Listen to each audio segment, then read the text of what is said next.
Hello everyone, welcome back to our channel. We are back again with a new video. So today's video is how Python manages memory behind the scenes. So Python manages memory automatically, so you don't need to allocate or free memory manually. Behind the scene, Python uses stack, heap, reference counting, and garbage collection. So let's understand this one by one. So the first one is stack versus heap. So x and y are stored on the stack local variables and object like integers live on the heap. Stack memory is freed when the function ends. So let's see the output of this. So here we can see the output. Now moving on to the next one. So the next one is object live on the heap. So both A and B reference the same object in the heap memory. So let's see the output. So here we can see the output. Now moving on to the next one. So the next one is reference counting. So Python tracks how many references point to an object. When the count becomes 0, memory can be freed. So let's see the output. So here we can see the output.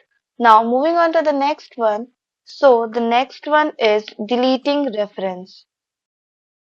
So object is not deleted because Y still reference it. Let's see the output how it works. So here we can see the output.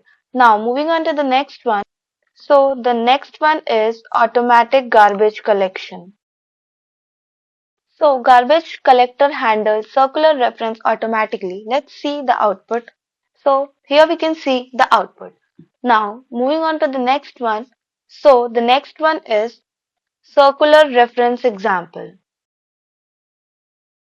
So reference counting alone can't free this. GC cleans it up. So let's see the output. So here we can see the output. Now moving on to the next one. So the next one is immutable versus mutable object. So integers are mutable. Changing y creates a new object here. We'll see the output of this. So here we can see the output. Now moving on to the next one. So the next one is small object caching. So Python caches small integers to save memory and improve speed. Let's see the output.